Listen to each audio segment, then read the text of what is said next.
Heute geht es um ein sehr interessantes Thema, um den Begriff Fetisch. Wenn mir Leute entgegenkommen, gucke ich zuerst auf die Schuhe und dann erst aufs Gesicht. Machst du das auch so, Drache? Natürlich gucke ich auch zuerst auf die Schuhe und erst dann aufs Gesicht. Aber nur um zu sehen, ob das Gesicht auch zu den Schuhen passt. Aha, verstehe. Dann haben wir zumindest das gemeinsam.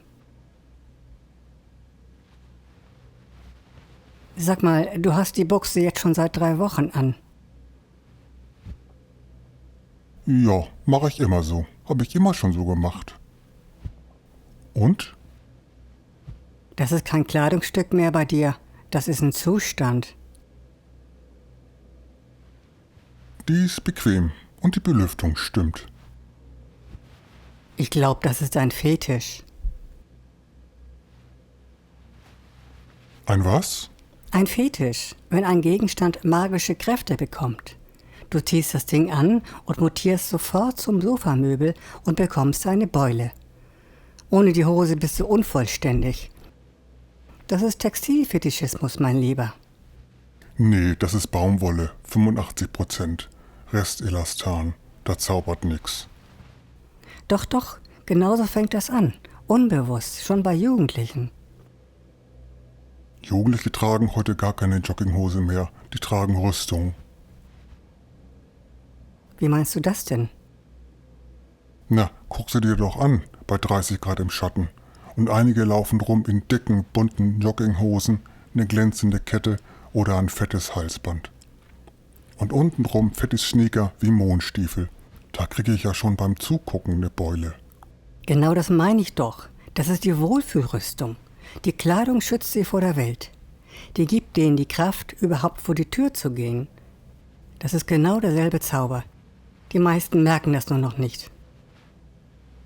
Meine Rüstung hat aber Taschen mit Reißverschluss. Für den Hausschlüssel. Ja, sehr erotisch. Ich denke, dass jeder Mensch unbewusst verschiedene Fetische hat. Bei den einen sind es Sneaker, bei den anderen Markenklamotten, Papimasken, Gasmasken, Brustpanzer oder anderes Gear. Bei Jugendlichen ist Kleidung nur selten praktischer Kälteschutz.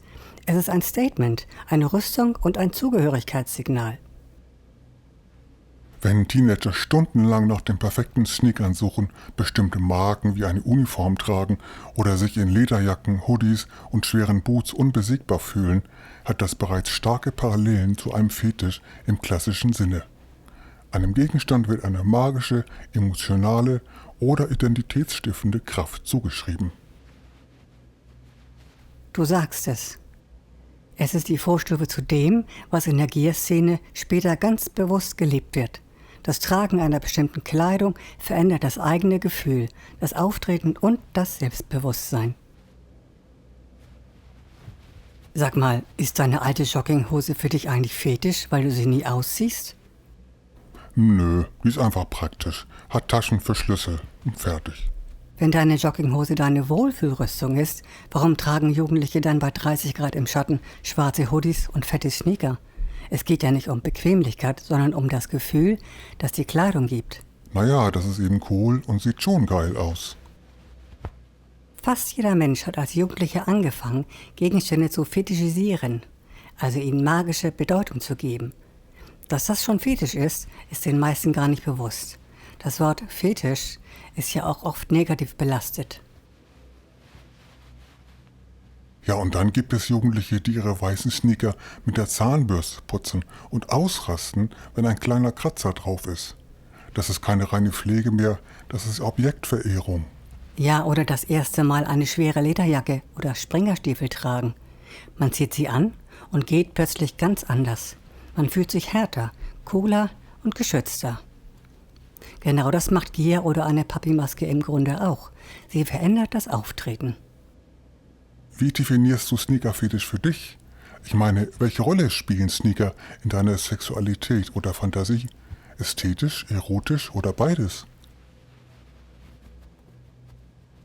Also ich finde, dass Sneaker einfach geil aussehen und sich auch geil anfühlen. Und einige riechen auch sehr geil. Beim Sex habe ich immer Sneaker an. Früher bin ich immer barfuß im Schlamm gelaufen. Ging auch. Ist der Fetisch von dir Vorliebe oder Sammeltrieb? Ich habe nur knapp 10 Paar Sneaker.